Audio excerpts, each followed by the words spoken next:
صوم کی عبادت کی خصوصیت کیا ہے؟ یا ایھا الذین آمنوا کتب علیکم الصیام کما کتب علی الذین من قبلکم لعلکم تتقون، اے ایمان والو تم پر بھی روزہ فرض کیا گیا ہے جیسے کہ تم سے پہلے لوگوں پر کیا گیا تھا تاکہ تمہارے اندر تقویٰ پیدا ہو جائے۔ تقویٰ کسے کہتے ہیں؟ لفظی معنی ہے بچنا، گناہ سے بچنا، حرام کام سے بچنا، حرام چیز کھانے سے بچنا، حرام خوری سے بچنا، حرام کاری سے بچنا، یہ بچنا۔ وقا یقی کے معنی ہے بچانا، وقنا عذاب النار، ہم دعا مانگتے ہیں اے اللہ ہمیں آگ کے عذاب سے بچا لے۔ تو وقا یقی بچانا، اتقا یتقی بچنا، خود بچنا، تاکہ تم بچ سکو، تمہارے اندر تقویٰ پیدا ہو جائے، تم اللہ کی نافرمانی سے بچو، گناہوں کے ارتکاب سے بچو، حرام خوری سے بچو، اس لیے تمہارے اوپر روزہ فرض کیا گیا۔ اب اس کی حکمت کو سمجھیے۔ دیکھیے ایک ہے ہماری خودی، ہماری انا۔ جب میں کہتا ہوں میں، تو میں سے مراد کیا ہے؟ یہ ہاتھ میرا ہے، یہ پاؤں میرے ہیں، یہ آنکھیں میری ہیں، یہ سر میرا ہے، یہ جسم، میں کون ہوں؟ میں کی حقیقت ذرا مختلف ہے، انا، خودی، سیلف۔ ایک ہے ہمارا حیوانی وجود، اس حیوانی وجود میں وہی سارے تقاضے موجود ہیں جو حیوانات کے اندر ہیں۔ ہر حیوان کھانا جو ہے اسے چاہیے، انسان کو بھی چاہیے۔ ہر حیوان میں نسل کشی کے لیے شہوت کا مادہ ہے، ہمارے اندر بھی ہے۔ ہر حیوان کو کوئی نہ کوئی گھونسلہ ہو، کوئی بھٹ ہو، کوئی جگہ چاہیے رہنے کے لیے، آرام کرنے کے لیے، ہمیں بھی چاہیے۔ تو حیوانی تقاضے ہمارے جو ہمارے وجود کے اندر موجود ہیں، ان کے لیے کہا ہے، فرائیڈ نے لفظ استعمال کیا ایڈیا لیبیڈو۔ یہ ایڈیا لیبیڈو بہت منہ زور ہے۔ بھوک لگتی ہے تو انسان کہتا ہے کچھ بھی ملے کھانے کو، حلال ملے حرام ملے کھاؤ۔ شہوت کا جذبہ جب جاگ اٹھتا ہے، برانگیختہ ہو جاتا ہے، تو پھر وہ تو چاہتا ہے تسکین ہونی چاہیے میری شہوت کی، جائز ناجائز، حلال حرام، صحیح غلط، سب چھوڑو اس کو۔ اس کے لیے کنٹرول پیدا کرنا، ضبط نفس، کہ آپ اپنے نفس پر کنٹرول کر سکیں، نفس آپ پر حاوی نہ ہو جائے، جو اس کا حکم دے، جو بھی وہ حکم دے آپ اس کی پیروی کریں، نہیں، نفس کو اپنے قابو میں رکھیں، اپنی مرضی کے مطابق اسے چلائیں۔ اس کی مثال ایسے ہی ہے کہ جیسے ایک گھوڑا ہے اور ایک سوار ہے اس پر۔ اب اگر گھوڑا منہ زور ہے، طاقتور ہے، اور سوار بیچارہ کمزور ہے تو کیا ہوگا؟ گھوڑا کہیں پٹک دے گا اس کو، کہیں کسی کھائی میں پھینکے گا یا کچھ اور کرے گا۔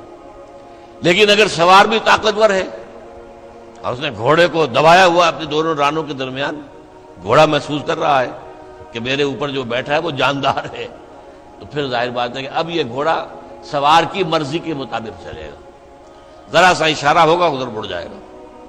اسی طرح ہمارا یہ نفس ہے، یہ حیوانی وجود جو ہے، یہ گھوڑے کے مانند ہے، اور ہماری انا یا ہماری خودی یا ہماری سیلف یہ اس پر سوار ہے۔ اگر سیلف کمزور ہے، گھوڑا طاقتور ہے، تو انسان کی ہلاکت، بربادی ہے، تباہی ہے۔ نفس حاکم ہو گیا، نفس سے ہمارا کہ ہم غلام بن گئے، تباہی اور بربادی ہوگی۔ ہاں اگر آپ کی انا مضبوط ہے، آپ کی خودی طاقتور ہے، آپ کی سیلف جو ہے اس کے اندر طاقت ہے، تو یہ حیوانی وجود اب آپ کے کام آئے گا۔ گھوڑا جیسے آپ کو آپ کی مرضی کے مطابق لے کر جائے گا، منزل تک پہنچائے گا، ایسے اس حیوانی وجود کو استعمال کر کے آپ نیکیاں کمائیں گے، خیرات حسنات، اللہ کو راضی کرنے کے لیے کام کریں گے۔ اس ہاتھ کو اسی کام کے لیے استعمال کریں گے، ان ٹانگوں کو اسی کام کے لیے استعمال کریں گے، اس زبان کو اسی کام کے لیے استعمال کریں گے۔ تو یہ ہے اگر آپ کا کنٹرول نفس پر ہے، اس کا نام ہے ضبط نفس۔ اور یہاں میں تھوڑا سا اشارہ کر دوں کہ ایک اور لفظ بھی آتا ہے، نفس کشی، نفس کو مار دینا۔ انگریزی میں اس کے لیے لفظ ہے سیلف اینیہیلیشن۔ ایک ضبط نفس ہے، سیلف کنٹرول، ایک نفس کشی ہے، سیلف اینیہیلیشن۔ یہ سیلف اینیہیلیشن اسلام میں پسندیدہ نہیں ہے۔ نفس کو کچلو مت، گھوڑے کو مارو نہیں، یہ تو کام کی شے ہے، بس گھوڑے پر قوت حاصل کرو، گھوڑے کو اپنے کنٹرول میں رکھو، ورنہ نفس کا بھی حق ہے۔ گھوڑے کو بھی دانا پانی ڈالتے ہو کہ نہیں؟ تمہارے نفس کا بھی حق ہے۔ وَإِنَّ لِنَفْسِكَ عَلَيْكَ حَقًّا وَإِنَّ لِزَوْجِكَ عَلَيْكَ حَقًّا وَإِنَّ لِزَوْرِكَ عَلَيْكَ حَقًّا۔ تم پر تمہارے اپنے نفس کا بھی حق ہے، تم پر تمہاری بیوی کا بھی حق ہے، تم پر تمہارے جو ملنے کے لیے لوگ آئیں، ملاقاتی ہوں، زیارت کرنے کا، ان کا بھی حق ہے۔ اس نفس کا بھی حق ہے، نفس کا بھی حق اسے ادا کرو، لیکن حلال، حرام نہیں۔ یہ حرام اور حلال کے فرق کے لیے ضبط کی ضرورت ہے، کنٹرول کر سکتے۔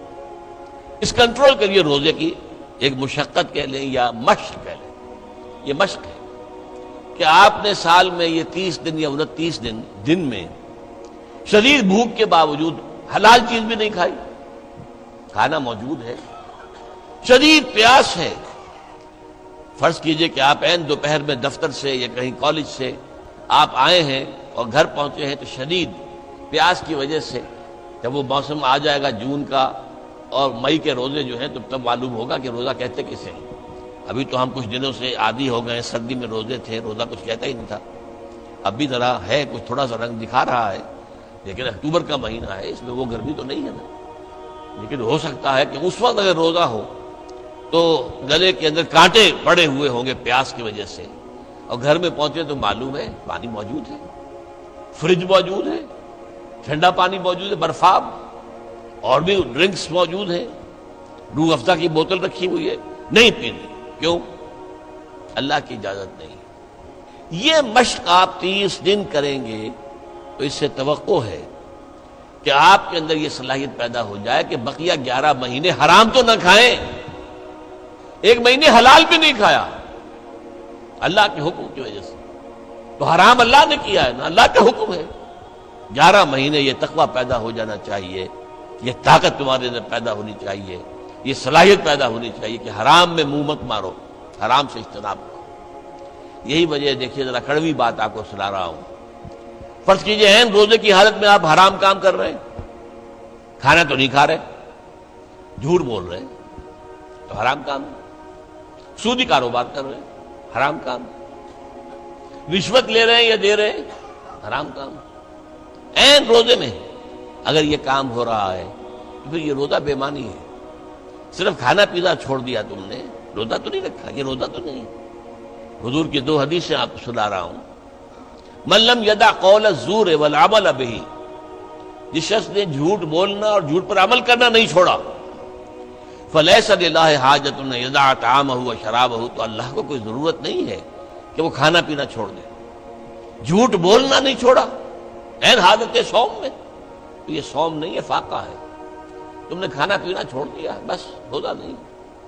نہ اس میں روزے کی حکمت پوری ہوگی، نہ روزے کی غرض و غایت پوری ہوگی، نہ روزے کی برکات، روزے کے انوار اس سے پیدا ہوں گے، بلکہ بس یہ ہے کہ آپ نے دن بھر میں فاقہ رکھا ہے، اللہ اللہ خیر صلی اللہ۔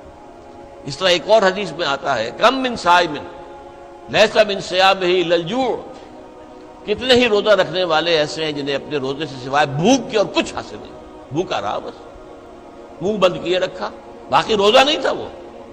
جب عین روزے کی حالت میں جھوٹ بول رہا ہے یا جھوٹے عمل کے اوپر، جھوٹے کاروبار پر عمل کر رہا ہے تو یہ روزہ نہیں ہے۔ تو روزے میں کھانا اور پینا صرف یہ ترک کرنا نہیں ہے، بلکہ یہاں تک بھی آیا ہے کہ فرض کیجئے کہ کوئی شخص آپ سے جھگڑ رہا ہے، گالن گلوچ پہ اتر آیا ہے، تم یہ کہو کہ بھائی میں اس وقت کچھ نہیں کہہ سکتا، میں روزے سے ہوں، میں اس وقت تمہاری بات پر جواب نہیں دے سکتا، میں روزے سے ہوں۔ یہ بھی گویا کہ روزے کے تقاضوں میں سے ہے، جھگڑا نہ کیا جائے، فساد نہ کیا جائے، لوگوں سے لڑا نہ جائے، گالم گلوچ نہ کی جائے، یہ بھی روزے کے تقاضوں میں سے ہے۔ تو روزہ رکھا جائے پورے آداب کے ساتھ تو اس سے تقویٰ پیدا ہوتا ہے، اس میں کوئی شک نہیں۔ تو یہ ہے گویا کہ اولین سطح پر روزے کی حکمت، یا ایھا الذین آمنوا کتب علیکم الصیام کما کتب علی الذین من قبلکم لعلکم تتقون۔ اب آئیے اگلی منزل، کچھ عرصے کے بعد پھر رمضان کے روزے فرض کر دیے گئے۔ شہر رمضان الذی انزل فیہ القرآن ھدی للناس وبینات من الھدی والفرقان فمن شہد منکم الشہر فلیصم۔ رمضان کا مبارک مہینہ وہ ہے جس میں قرآن نازل ہوا، اور قرآن کیا ہے؟ لوگوں کے لیے ہدایت اور حق و باطل میں امتیاز کی بینات، روشن چیزیں، واضح چیزیں، کھلی چیزیں، بین چیزیں۔ تو جو کوئی بھی تم میں سے پائے اس مہینے کو، نہ مریض ہو نہ بیمار ہو، موجود رہے اپنے گھر میں، فلیصم، تو لازم ہے اس پر کہ روزہ رکھے۔